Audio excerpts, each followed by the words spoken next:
Hey, I'm Maheksha, your host, and today's episode is packed with inspiration. My guest, Minal Patel, has a story that's anything but ordinary. We both started our journey in the same diploma course, but Minal decided to step outside the box and pursue her passion for fitness and yoga. From earning a diploma in administration services to becoming a certified yoga teacher and a fitness trainer. Meena's journey shows that sometimes the biggest changes lead to the most fulfilling paths. This episode is all about transformation, risk taking, and finding your true calling. Tune in to hear how Meenal reshaped her career and how can you find the courage to do the same. Let's do it.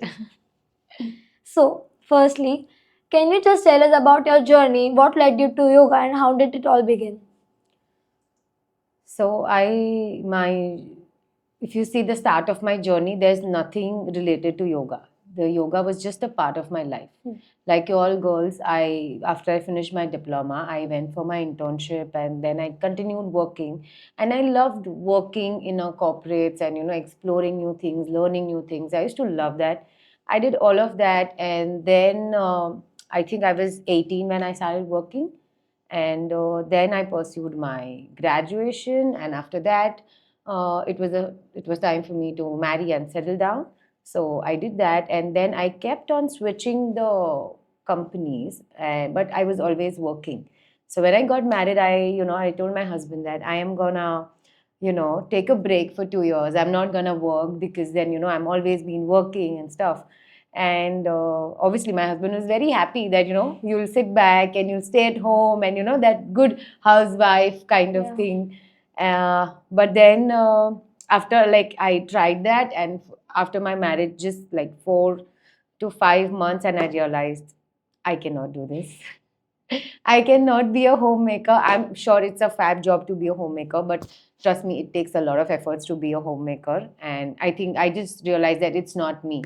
And then I again started looking for a job. But at the same time, I always wanted to do something of my own. Like, always wanted to establish something of my own. But I always went out of list of, what all other skills that I have and stuff. Somewhere, very underconfident about it. I started working in a publishing house then later, and I was there for 8 years. And I kept on working until I had a baby then. And then when I had a baby, at that time, I again went back to my husband and I told him, listen, I'm not working for 5 years, I'm gonna spend my time with my child. And that happened, and then again after 6 months, I'm like, this doesn't work. I mean, I cannot be home. I cannot be a homemaker who's, just busy throughout the day, cooking meals and, running behind the family. So your goal is just what 5 members are eating in the family. And I realized, I mean, I cannot do that again. But I had a clear goal that I'm definitely not leaving my baby and going for, say, 9 to 5 office and all of those. That was something that I didn't wanted to do. I didn't wanted to put my baby on someone's responsibility, and then I come back and then crib about it. Oh, he started doing this, that. I really wanted to make a balance between my work and my family, of course. So when he was 6 months, when my child was 6 months old, my first priority was to lose the entire pregnancy weight. Because what I have seen with females is, they conceive and then they just get so busy after the maternity leave, they just don't get time to work on their self. It may be exercise or diet or whatever. So for me, my clear goal was, once it is 6 months, I want to start losing my weight, come back to my normal. So which I did, and I came back to normal, and I think little much lesser weight than I was originally, with yoga and diet. And at that time, and that was the time where when I back to my shape, then I had to start hunting. Okay, what do I do? I had two options: either go back to the company where I left, or start something of myself. I did something, small stuff, and, tried to settle down. But I figured out that, this is not working for me, because in other things, where I was always dependent on someone for something, for a small business. But then, that was something like, okay, this is not working out for me. And I just kept on thinking for 5 days, what do I do? Because this is not something, this is not me. I cannot be a homemaker. I cannot be sitting home and, doing all of this and sleeping and napping and again getting up and doing another meal preps. I'm not that. And then, I don't know, I just gave a thought to yoga, because even when I was working, I was used to always pull out an hour to work out. It may be anything, yoga or Zumba or aerobics or whatever. So I thought of yoga, and that time the COVID happened. So during the COVID, everyone was home. So I thought of making the most advantage at that time, because I did my yoga teachers training from Rishikesh. So because of COVID, the colleges were off, and they used to only give online. So they said, even if you come here, we'll lock you in a hostel, and you are not supposed to move out, because were not allowed to operate the college. But online was definitely a chance. So I enrolled for a college online, and the best is that COVID, everyone was home. The husband's home, everyone in the family is home. And with a small baby, you obviously need a lot of help, right?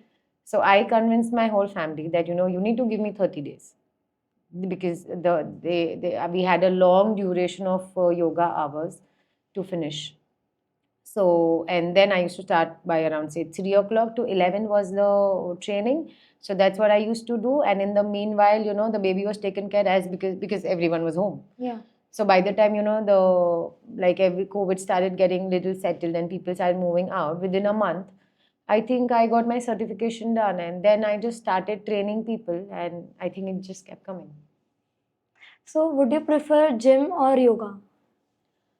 I think both. As you age, I think everything is important. After 30, we need a little bit of strength training as well with yoga. So I think everything is interconnected.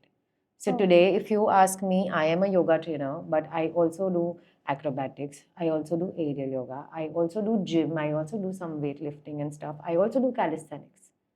So it's always an added advantage, to your body, and everything helps you with yoga. Okay. Can you just tell us something about aerial yoga? Aerial yoga is basically the yoga that we do on the aerial silk. And it looks very easy, but the real deal, starts when you are up there and you're just balancing. And it needs a lot of strength. It improves a lot of flexibility. Also, it brings a lot of consciousness and balance, because when you're doing yoga, you're on the floor. There are chances to fall down, but not at a, like, the risk is very less. But on this, if you trip a little, or if you bend your elbows or knees where you're not supposed to, you may just fall off.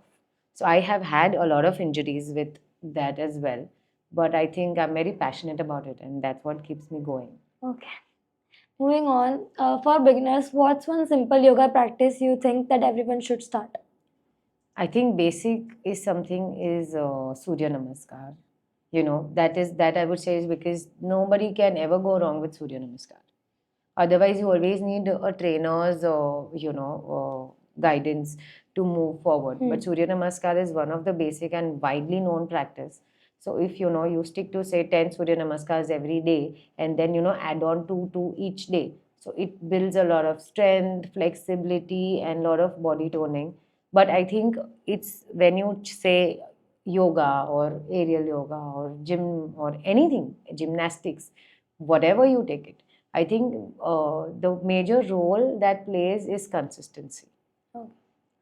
Being consistent about anything, may it be yoga, may it be calisthenics, may it be, your gym. Everything only functions on consistency. It cannot be like, I did yoga today and then I'm showing up after 15 days. I think that doesn't work. So, do you think that yoga should be practiced by everyone regularly for some time? I think, how many times do you eat? 3 times. Right? So, exercising your body is as much important as much as eating. But we always only end up giving priorities to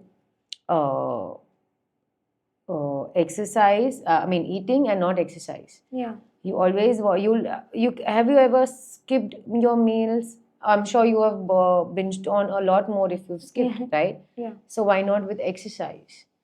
Because it takes efforts. If you see our yoga literature, it always says 1 hour of exercise is must. 1 hour of exercise for any human body is must. So it can be anything. You go running, you go skipping, you go swimming, but that 1 hour of exercise is must for each one of us. Okay. So the next question is, at what point did you realize that yoga could be more than just a personal practice and a career path? In my case, it's just a passion. Because see, today also if you see my profile, it's not just yoga. I do a lot of things, and not necessarily I'm gonna train everything. I don't want to train. I don't want to become a calisthenics trainer or a gym trainer or anything. But it's more like a passion to make your body better. Okay, to increase the flexibility, increase the strength, and I think that's how uh, yoga also works, like an openness to learning everything. You can't be like okay, only yoga, only gym. No, everything. Your body needs absolutely everything. We eat Chinese, we eat Italian, we eat Japanese, we need chaat, we need everything. Yeah. So like that, your body needs everything, but just that how you start with a smaller pace in life. And I think yeah, everything. For me, if you ask me, yoga is only out of passion. And also one major clause in my life which says that I want to give equal time to my family as well as yoga. So when you say yoga, so I'm out for 2 hours and then again I'm home. I'm out for 1 hour, 1.5 hours, and again I'm back to my Right. baby. So I think for me that balance is something which works in my favor. But at least till the time my son is younger. Any tips for students who want to follow their passion while also managing their work or academics? I think it's about priority. Okay. So when you prioritize a certain thing, you will always prioritize a certain thing which is your passion. Like for me, the passion is working out or yoga or whatever. That is my passion. So no matter where you put me, I will always remove that time for myself. So if you really wanna, do something and chase your passion with your routine, I think we have 24 hours in a day, and I think it's a wide span of hours to do everything, because whatever you are doing with your routine life, you can always have a structure to it. That so morning says 4 hours I'm going to do this, 2 hours I'm going to do this, and then again back to 5 hours of this. So every day we can always pull out 1 hour for working on our passion. It can be anything. It can be cooking, it can be, there can be a nutritionist or whatever. But when you are passionate, that question of removing time for doing anything, I think that's not a problem, because you just want to do it. Rest all is just a routine. So when you are passionate enough, I think you figure it out. I don't think that's a problem. Okay. What's your go-to mantra or quote when you feel low? Okay, so when I feel low, so there have been times with me when I started my career with yoga, because it was a totally switch off background from the business administration to yoga, where managing something of our own. Okay, so for me, when you feel upside down and stuff, I always I believe a lot in manifestations. So there is one chanting which I always do whenever I'm low, and that would be I just close my eyes and tell myself that I'm grateful for everything that I have in my life. And I think that just chanting that again and again brings that peace, power, and the feeling of contentment, of at least appreciating what you have. I'm sure not a lot of people have what we have. Each one has its own thing. So, and also sometimes I just chant that I'm grateful for opportunities flowing into my life, and that's how I attract a lot of things in my life. So I think, yeah, that would be my go-to mantra. Okay. If you could give one piece of advice to your younger self, 20-year-old Minal, so what would it be? 20-year-old Meenal has wasted a lot of time. Yeah, I mean, it was a very chilled out zone where, you're not responsible about anything, and everything in life is just so easy at that time. And but I feel I should have been more confident. I was very fearful when I was 20. So I feel a little bit of more confidence, a little bit of more, a drive, a passion that I have now. Like when I see girls with my passion at 20, I feel so proud of them, and I feel so bad for myself that why didn't I do it at that age? I would have been so much better and I would have reached to another level. But because at that time the flexibility and everything comes down easy with less responsibilities otherwise.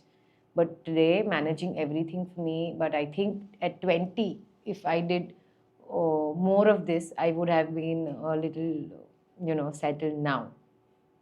I don't regret this, but yeah, a younger self should have been a little more confident. Okay. What daily habit or routine have contributed most to your personal success? I think the first habit would be getting up early. I am not an early riser. So, I don't want to get up before 9, 10. But I think one best practice that has helped me is getting up early. So, I wouldn't get up before 9 or 10. But since, I am into yoga, now I get up at 5, 5:30, and 6 is the latest that I have to get up from Monday to Saturday.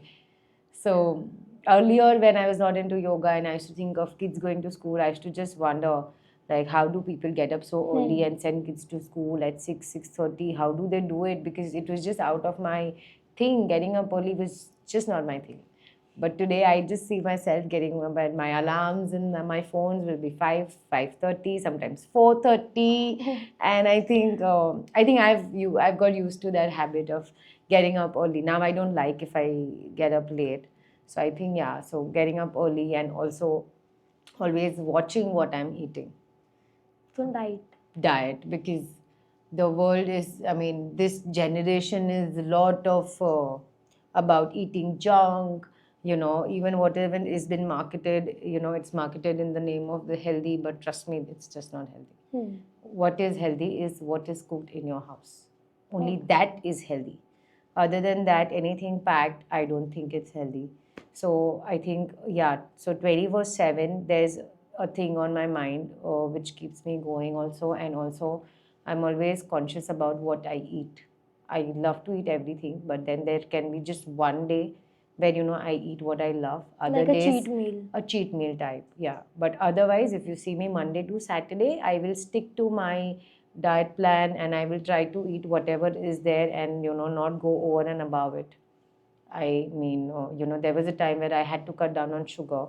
I never thought of that I could ever live without sugar. But see, passion makes you do everything. So I went off sugar for a month, and then you I'm back. But then a diet, yeah, waking up early and diet are two things, because diet is really important. What you eat, it's not that you build a healthy body like today. A lot of pregnant females come to me saying that, oh, I've never done yoga in my life, but now my doctors ask me to do yoga. So in 9 months, how much yoga will you do and how much healthy things you'll do? I think it's about every step. It's about every day. What you are eating today will make your body better tomorrow, after a week, or after a month. And also, as I said, consistency. It's not that today you eat diet and tomorrow you are just binging onto chole bhatures. So आजकल के बच्चे, they are just more into mobiles and everything, and they feel that going to gym is cool, but not doing yoga is cool. So what would you recommend to them? Because in the peer pressure, people go to gym but they don't follow any diet or anything, but they don't do yoga also because we feel that's uncool. See, I feel it's at a younger age, I would feel it's just a lack of knowledge. Okay. So today, if you see a lot of celebrities, they are just sticking to yoga. Like you see Malaika Arora, you see a lot of other people, you see Kareena Kapoor, everyone is doing yoga. Okay. I think that sense now of workout kind of comes after maybe you are 30 plus. That's when you're very conscious. In the age of 20, if you eat the food that I'm eating, you'll reach your target weight in, say, maybe a month. Yeah. Whereas I might take, say, 5 months to reach there. When the metabolism drops down, and then your friends look certain way and you look in a certain way. I think that is the time that the consciousness comes.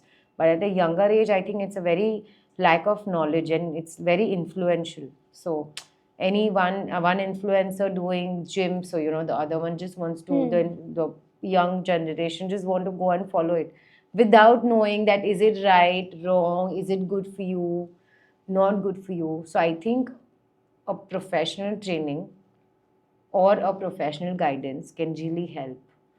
Like, see, me being in this industry now, I always train my son with a lot of physical activities. Okay. So now we can't change anything with the younger generation, but only thing we can do is we can educate them about how important it is and how it really works on your body. Because at that time also we lack a lot of focus. We just want to have attention, and the age is such you just want to be popular. Yeah. Okay, as you grow, you'll realize you don't want to be popular. You want to be grounded. So for us, for what we can do, like with your next generation, is involve them more in activities since they are young. So like since they are 4, 5, whatever age, as per their sport, start enrolling them into sport. Let them body mold as per the sport, and when they are 18, 19, they will know their strength, they will know their weaknesses, they will know what is their passion. But just because we are not maybe exposed to some kind of sport or some activities like that, we didn't know for a very long age that what is our passion. That's true. Like we are still confused. What? Yeah, you still don't know what to do. But if you were a dancer, right, if you did the diploma, you very well must have known that, okay, I want to become a dancer, this is what I'm doing for my education, but I really want to pursue my thing in dance. Yeah. So at least your mom must have made you do some 5 activities and you picked one. Yeah. Right. So I think that's what I can give to a very younger advice to a very younger generation, to our kids and stuff. Just enroll them in a lot of activities, and then let them choose one. They want to do football, they want to do cricket, they want to do swimming. I think that's what exposure that we as parents right now want to give to the new generation, so they are not lost like us. True. How do you unplug or take digital detox in such a connected world? I think it's very hard for me. Trust me, it's very hard for me because you just get carried away with your Instagram and Facebook, and when you see someone doing some nice yoga thing, you're like, oh, I want to do it. Some new thing, oh, I want to do it. Where is this? So I think there's no unplug kind of thing. This Always. life has become that way. You are just there, but then sometimes you just want to turn it off and just keep it away. And I think that is what I have learned is wherever you are, just be there. Like if I'm with you, I just want to be with you. Okay. And once I'm out, I'm sure I'll be on my phone. But like if I'm at home, I really want to be with my family. If I'm at my yoga center, I just want to be present with people around. And just cut down when you are with someone. I would say just you get to learn a lot of things when you meet a different kind of people. You get to learn a lot of things. So I think that sense of learning when someone is around, and I think putting away the social media at that particular hour, I think that's what I try to do. So, what's a small lifestyle change that made a big difference in you? Getting up early, and I think my diet. Okay. Yeah, because when we do such heavy workouts, see, everything looks very fancy for a yoga trainer, Oh, she's so nicely built, such a nice body, so flexible and everything. But only I know what I go through. Like I cramped up my left hamstring yesterday. If you see my legs, I have bruises all over. Because of the aerial yoga, I have the bruises all over. So, it's food, it's your food that really gives you all that stamina to recover and, show up the next day. Like if you do a really heavy leg workout and imagine you get up 5 a.m. next day, only I know how do I do it. But yeah, that all thing comes. So it's all interconnected. So I think diet, some recovery food, the healthy food, and yeah, obviously getting up early. So, how do you manage to take time for yourself while pursuing your yoga and also managing your family? I think, see, yoga is my passion, as I said. So when I'm doing yoga, that's absolutely my time. That's my passion. And I mean, when I am doing yoga or when I'm training or when I'm, at the centers and when I'm between the people, they have signed up to come and learn with me, right? So I think that is my time. I mean, I wouldn't want a separate time for myself, but me training there and being out there every morning, I think that is my time because that, gives me a lot of pride to be in between of so many people and training them and, making them cross small milestones. And I think that is my time. And when people come to me that, oh, now I've recovered with this, now, I've, gained whatever their goal is there. I think listening to that, knowing that what you've thought and someone has liked it or someone has benefited from it, I think that's my time. Okay. What would you suggest women who are going through postpartum mental and physical health problems? How would they recover? See, I come across a lot of women, and in fact, I was very scared when I was about to deliver because every time I saw people in my group having babies, they were at least 10, 15 kilos up, and I would always see them struggling with their weight and workout and babies and stuff. So, honestly, that gave me a biggest nightmare. I never imagined that I would be back to my weight. But then I think with me, what worked was a focus. Like, I was very clear that after the, and even with the postpartum depression, it's more about the mindset. That really happens when you don't have anything to do or you don't know what to do. You are just focusing so much and getting drained with your baby. So you don't really have a focus of what's next. If you have a goal in your mind, I think the depression wouldn't exist. It exists in most of the case that I have seen is because uh, people don't know what to do.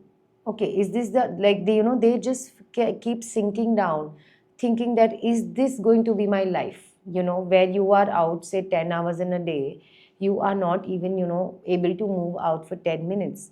So I think that feeling na kinds of brings you down, and that's when a woman starts sinking that is this my life, is it over and stuff. But I think when you have this thing in mind that after my baby starts eating up normal food, I'm gonna start first priority. I think we skip giving priorities to our own self, to our own bodies. I think that is something that we skip always. So I think if you prioritize your own body first, say after 6 months you go on a diet, with a nutrition's help, if you go on a diet and if you do your any form of exercise, maybe yoga helps the best because it helps you recover your back pains and any kind of pains. And there is also a lot of pranayams that we do to calm down and focus more. So I think when one does all this, the postpartum depression kind of lowers down, because then you have a goal with yourself and you don't need anyone to set your goal. It's just you yourself. So when I think you yourself are focused on what you are supposed to do in next 6 months, and when you stick to it, I think when you lose say 20 kilos, 30 kilos, I think that happiness a woman gets, I think then there's no space for any kind of depression in your body. And I think it gives you a lot of confidence to just move out, and you feel so happy when you walk out and when you say that Oh, I have a baby. Oh, you don't look like. You know, that itself gives you so much of confidence. Do you think then there can be any space for any depression? I don't think so. But the only thing is, what we lack is, sometimes it's situational, so I wouldn't blame everyone. But most of the times, we don't give time to ourselves. We don't give priorities to ourselves. And I think when you even asked Mehak about the younger self, I think priorities on ourselves is something that we don't do. Few women just don't do throughout their lives. Like you look at our mothers, they are just not able to. I don't know, it may be a situation or the habits or whatever. But I think prioritizing your health, eating what is good for you, and maintaining a certain shape. It may be anything. I'm not saying go extra small and get the abs out there. No, it may be anything, but something that makes you feel very confident. Postpartum, always I've seen females sending me pictures. Oh, see, my belly is this way. See, I'm so fat. And I think that builds up a lot of pressure of the way that you've been looking in the past and the way you look now. Forget the people. Forget the people. When I was 80 kilos during my pregnancy, my own people used to tell me, oh, she's so tall, but then, oh, she looks like an auntie because she's 80 kilos. She looks like an auntie, immediately that. And the moment I lost weight and from 80, I came down to like 54, and everyone was like, oh, she looks so old. She looks old. So people, लोग तो कुछ भी कहेंगे, उनका तो काम है कहना. They will say, कि पहले initially they used to crib that, अरे why are you so skinny, बुढ़ी लगते हो, तुम्हारा skin ऐसे हो रहा है, वैसे हो रहा है. But I think those things will always put you down, and never think about all of those. Just focus on yourself. If you want a 55 kg weight for yourself, I think it's only in your hands. Yeah. It's just in your hands.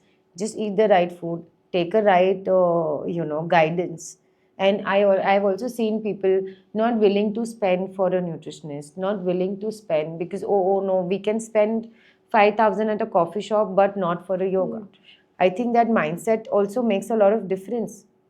Like if I give you 2 lakh, what would you do? You would go out and shop. Shop, yeah. I would, rather I would invest in a good, say, yoga trainer or a studio and, make myself better. And I think that's going to live with me. So that's also a mindset where you want to invest, So invest wisely, and I would say just prioritize yourself and invest most in yourself. And I think that is the best investment you'll ever make. Thank you for giving such a great advice.